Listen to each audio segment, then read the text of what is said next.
Hello नाजरीन, मैं professor Mohammad Masood Ahmed, professor of health care management, former, principal, Deccan school of management and hospital management Hyderabad और former, director Indo US multi speciality hospital and diabetic research centre. नाजरीन, पहले तो मैं मुबारकबाद देना चाहूँगा जो एपिसोड चल रहा है डॉक्टर आपका, सीरीज़ ऑफ इंटरव्यूज़ चल रहे हैं डॉक्टर्स के, और ये जो लेक्चर हैं ये 100वां लेक्चर है। तो मैं समझता हूँ कि जो टीम है डॉक्टर आपका ये मुबारकबाद के मुस्तहिक़ हैं कि कई बीमारियों के बारे में आपने प्रोग्राम रिकॉर्ड किया है और आपके सामने पेश करे हैं, और हिंदुस्तान के बाहर। और सेहत के ताल्लुक़ से जो मेरा एरिया है काम करने का वो है लाइफ स्टाइल मॉडिफिकेशन या लाइफ स्टाइल मैनेजमेंट, उर्दू में कहते हैं तर्ज़ ज़िंदगी। Institute of health system America के स्टैटिस्टिक्स के हिसाब से 66% जो बीमारियां हैं हम जो मुब्तला हो रहे हैं वो डिपेंड होते हैं हमारी लाइफ स्टाइल पे, जिसको हम उर्दू में कहते हैं तर्ज़ ज़िंदगी। जो हमारा रहन सहन है 24 घंटे का, अगर वो रहन सहन, अगर वो लाइफ स्टाइल अगर हमारा ठीक है, बैलेंस है, तो ये हम कोशिश कर सकते हैं, एंटिसिपेट कर सकते हैं कि 66% बीमारियों को हम रोक सकें। चाहे वो ब्लड प्रेशर हो या डायबिटीज़ हो या कार्डियक प्रॉब्लम हो, हार्ट का, दिल की बीमारी और या दूसरे अमराज हो, हम रोक सकते हैं। तो किसी ने सवाल किया मुझसे कि बाकी के 33% का क्या होगा। मैं समझता हूँ वो तो किस्मत की बात है, हम उसके लिए दुआ करना चाहिए, प्रे करना चाहिए, मगर जो चीज़ हमारे हाथ में है 66%, उसे तो हम कंट्रोल करना चाहिए। आज का जो टॉपिक है मैं बात करूँगा रिवर्सिंग द डायबिटीज़ या प्रिवेंशन ऑफ डायबिटीज़। देखिए, दुनिया की जो आबादी है तकरीबन 770 करोड़ है, उसमें से तकरीबन 47 करोड़ 50 करोड़ के करीब लोग डायबिटीज़ में मुब्तला है पूरी दुनिया में, जहाँ 195 कंट्रीज़ हैं। और इस तकरीबन 50 करोड़ आबादी जो डायबिटीज़ में मुब्तला है, उसमें से तकरीबन 10 करोड़ लोग चाइना में हैं जो डायबिटीज़ में मुब्तला है, शुगर की जो बीमारी है, और तकरीबन 7 करोड़ हिंदुस्तान में है, और उसके तकरीबन आधे 3.5 करोड़ तक अमेरिका में सफ़र हो रहे हैं। तो मसला ये है कि डायबिटीज़ की बीमारी है क्या। अगर स्ट्रिक्टली बात कर रहे हैं मेडिकल साइंसेस में, हम कहते हैं कि डायबिटीज़ और हार्ट, इसकी कोई डिसीज़ नहीं होती है, एक हेल्थ पैरामीटर है, ये एक पैमाना है।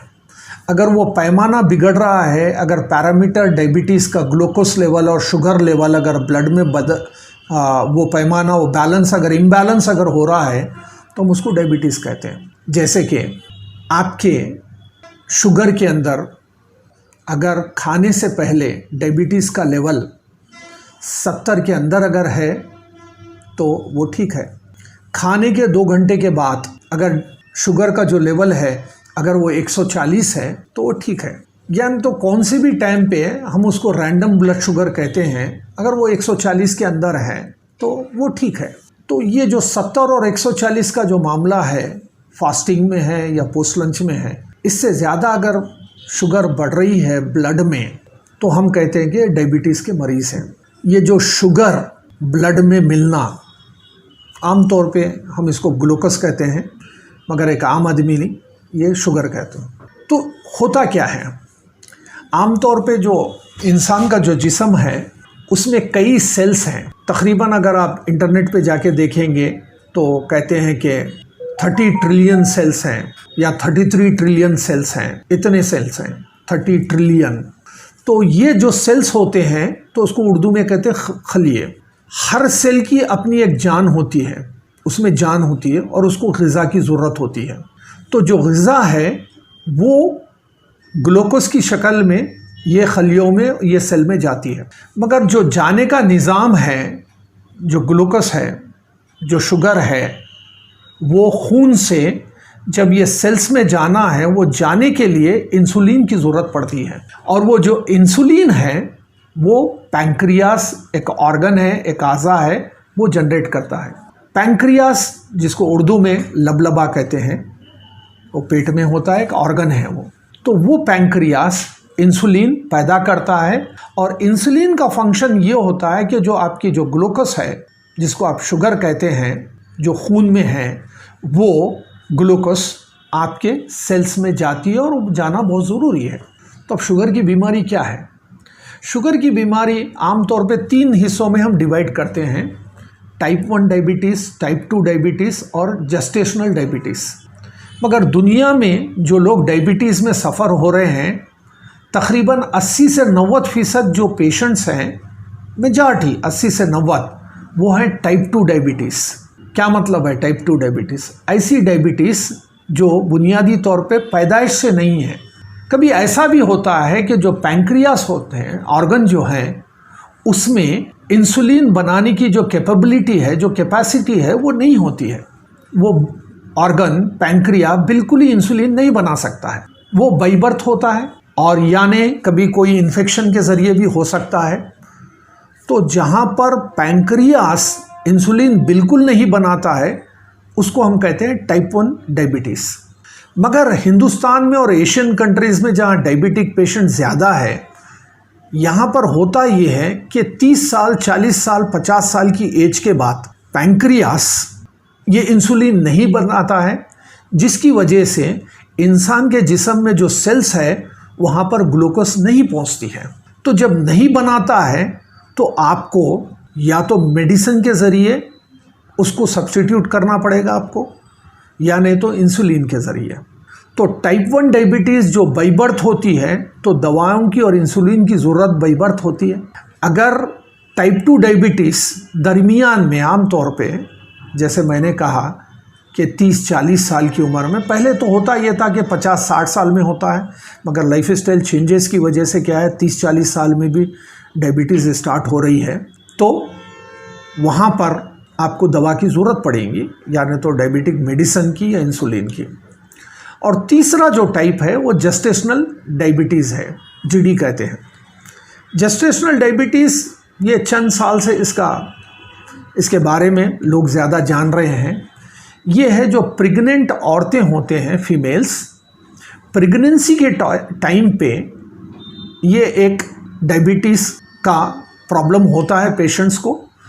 आमतौर पे पहले ये देखा गया था कि ये सिर्फ प्रेगनेंसी के पीरियड में और डिलीवरी के टाइम पे होता है, और डिलीवरी के बाद ये डायबिटिक जो लेवल है वो नॉर्मल हो जाता था। मगर अब ये जो सिचुएशन है, क्योंकि लाइफस्टाइल का इशू है, प्रेगनेंसी से पहले भी है, प्रेगनेंसी के टाइम पे भी है, प्रेगनेंसी के बाद भी है, उस वजह से ये जेस्टेशनल डायबिटीज़ जो प्रेगनेंसी में होती है वो भी प्रोलॉन्ग हो रही है। तो मुख्तसरन ये है कि डायबिटीज़ जो शुगर की बीमारी है, वो खून में शुगर और ग्लूकोज का ज़्यादा होना, जिस वजह से ये जो खून में शुगर और ग्लूकोज का ज़्यादा होना, ये इंसान के सेल्स में पहुंचना है, और पहुंचने के लिए इंसुलिन की ज़रूरत है। और वो इंसुलिन जो बनती है वो पैंक्रियास से बनती है। अगर पैंक्रिया में अगर इंसुलिन नहीं बन रही है टाइप 1 डायबिटीज़, टाइप 2 डायबिटीज़ और जेस्टेशनल डायबिटीज़ की वजह से, तो जब ये जो ग्लूकोज खून में है ये इंसान के सेल्स में, खलियों में नहीं जा रही है, जिसके वजह से एक इम्बैलेंस है, हम डायबिटीज़ की बीमारी कहते हैं। तो सवाल ये है कि हम इसको किस तरीके से कंट्रोल कर सकें। देखिए, इसके पूरी दुनिया में 2 तरीक़े हैं डायबिटीज़ कंट्रोल करने के। एक है क्यूरेटिव। क्यूरेटिव का मतलब ये है कि मर्ज़ आपको है, आप दवा लीजिए, इंसुलिन लीजिए और उसको कंट्रोल कीजिए। और दूसरा जो ताल्लुक़ है वो प्रिवेंटिव है, जिसका ताल्लुक़ मेरे अपने प्रोफेशन से है, क्योंकि मैंने कहा कि बेसिकली मैं प्रोफेसर हूँ हेल्थ केयर मैनेजमेंट में, मैं डॉक्टर नहीं हूँ। तो मेरा जो काम है, मेरा जो फोकस एरिया है पढ़ाने का और लाइफस्टाइल में जो तब्दीली लाने का, मेरा जो एरिया है वो है प्रिवेंशन का है। तो होता ये है कि जो भी पेशेंट्स डायबिटीज़ के हैं, ख़ास तौर से टाइप 2 के, मैंने कहा कि 80 से 90% पूरी दुनिया में और हिंदुस्तान में टाइप 2 के डायबिटीज़ है। अगर आप प्रिवेंट करना चाह रहे हैं, और एक एरिया है प्रिवेंशन में, हम कहते हैं रिवर्सिंग द डायबिटीज़। जिनको ऑलरेडी डायबिटीज़ है वो किस तरीके से रिवर्स करना चाहिए, पलटाना चाहिए वो बीमारी को, डायबिटीज़ से नॉन डायबिटीज़ में जाने के लिए क्या करना चाहिए। इसके थोड़े गोल्डन रूल्स हैं। मैं समझता हूँ कि जो पेशेंट्स हैं उसको इस रूल्स को वो स्ट्रिक्टली, अंग्रेज़ी में हम कहते हैं रिलीजियसली, मज़हबी जो एक्टिविटीज़ होते हैं उस तरीके से अमल करना चाहिए। तो इसका जो प्रिवेंशन का जो मामला है, पहला मामला है खाने का मामला है, न्यूट्रिशन का है, न्यूट्रिएंट वैल्यू है। डायबिटीज़ पेशेंट कौन सा भी टाइप हो, वो ये ख़ास ख्याल रखना चाहिए कि कार्बोहाइड्रेट्स वो ग़िज़ा में कम से कम लेना चाहिए। अब मसला ये है कि पेशेंट को नहीं मालूम क्या कार्बोहाइड्रेट्स हैं। मुख्तसरन मैं ये कहता हूँ कि हिंदुस्तान में हम हिंदुस्तानी जो ग़िज़ा लेते हैं उसमें 80 से 90% कार्बोहाइड्रेट्स होते हैं, या तो सिंपल कार्बोहाइड्रेट्स होते हैं या कॉम्प्लेक्स कार्बोहाइड्रेट्स होते हैं। सिंपल और कॉम्प्लेक्स कार्बोहाइड्रेट्स का मामला क्या है? सिंपल वो है जो डायरेक्ट क्या है खून में चले जाते हैं, जैसा शुगर है और शुगर रिलेटेड चीज़ें हैं। कॉम्प्लेक्स जो कार्बोहाइड्रेट है वो आपका राइस है, चावल है, गेहूं है, और जितने ग़िज़ाएँ खा रहे हैं वो क्या है, कॉम्प्लेक्स कार्बोहाइड्रेट्स हैं जो टाइम लेते हैं वो शुगर में कन्वर्ट होने के, वो खून में कन्वर्ट होने के लिए। ये दो चीज़ें। तो कार्बोहाइड्रेट्स में हम कंट्रोल करना चाहिए ग़िज़ा में। मैंने कहा कि 80 से 90% जो हम ग़िज़ा ले रहे हैं उसमें कार्बोहाइड्रेट्स होते हैं। आम तौर पे हिंदुस्तानी के लिए वो चावल है और गेहूं है, और बहुत से दूसरे ग़िज़ा हैं उससे भी कार्बोहाइड्रेट्स आते हैं, मगर कार्बोहाइड्रेट्स का जो मेन सोर्स है वो चावल और गेहूं है, ये देखना चाहिए। अब हिंदुस्तानी आम तौर पे बग़ैर चावल के नहीं रह सकते, तो आजकल जो मामला है वो है ब्राउन राइस का है, या तो हाफ़ पॉलिश्ड या विदाउट पॉलिश ब्राउन राइस, क्योंकि इसमें फ़ाइबर कंटेंट ज़्यादा होता है, तो जो भूख की शिद्दत है वो कमी होती है और आपका पेट भरा हुआ महसूस करते हैं, तो आप क्या है ये ले सकते हैं। तो खाने का जो मामला है वो आपको कंट्रोल करना पड़ेगा, कार्बोहाइड्रेट्स की वैल्यू कम से कम रखना चाहिए। दूसरा जो मामला है वो है आपका वज़न जो है, वो आपको किसी भी सूरत में आपको वज़न कम करना पड़ेगा। अगर आप ओबेस हैं, जो लोग नॉर्मल वेट है, नॉर्मल वज़न है, उनको कोई ज़रूरत नहीं है, समझ जाओ। तो अगर आपका जो वेट है और आपकी हाइट, जिसको हम BMI कहते हैं, बॉडी मास इंडेक्स, उसके तहत आपको देखना चाहिए कि आपका वज़न ज़्यादा है या कम है। तो वज़न बहुत ज़रूरी है, आपको कंट्रोल करना पड़ेगा, क्योंकि डायबिटीज़ का जो ताल्लुक़ है, पैंक्रियास के फंक्शनिंग का जो ताल्लुक़ है, जो इंसुलिन जनरेट करने का जो ताल्लुक़ है, वो आपके बॉडी से भी है। तो आपको वज़न कम करना पड़ेगा। तो वज़न कम करने के लिए फ़िज़िकल एक्टिविटी बहुत ज़रूरी है आपकी। तीसरा जो मामला है वो है आपके स्लीपिंग हैबिट्स हैं।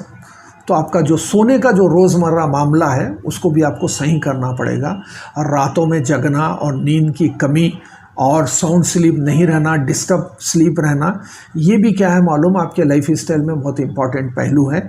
और चौथा और आखिरी जो इम्पॉर्टेंट पहलू है वो है आपका स्ट्रेस लेवल, तनाव। हम आज जो टॉपिक पे बात कर रहे हैं नाज़रीन, वो जो टॉपिक है प्रिवेंशन ऑफ डायबिटीज़ और रिवर्सिंग द डायबिटीज़, इसके लिए 4 पहलुओं पे आप फोकस करना पड़ेगा। जो लाइफ स्टाइल मैनेजमेंट के 4 पहलू है, तर्ज़ ज़िंदगी के हैं, वो आपके फूड हैबिट्स हैं, और वो आपके फ़िज़िकल एक्टिविटी हैं, और आपके स्लीपिंग हैबिट्स हैं, और चौथा मैनेजिंग स्ट्रेस।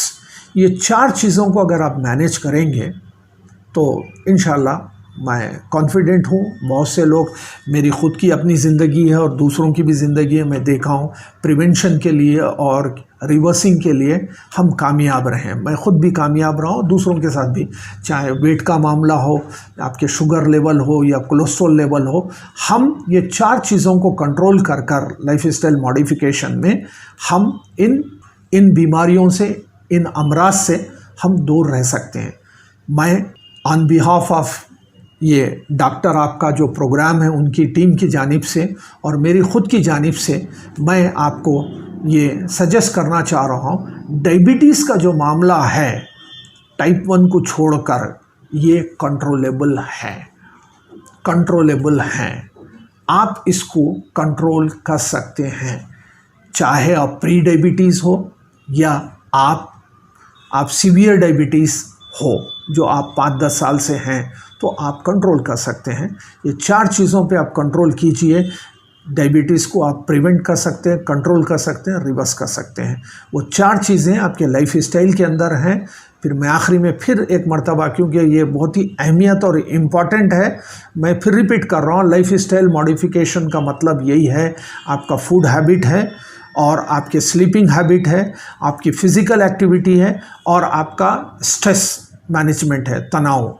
ये 4 चीज़ों को कंट्रोल कीजिए, आप आपकी डायबिटीज़ को कंट्रोल कर सकते हैं, आपकी डायबिटीज़ को प्रिवेंट कर सकते हैं और आपकी डायबिटीज़ को रिवर्स कर सकते हैं। शुक्रिया, all the best, thank you.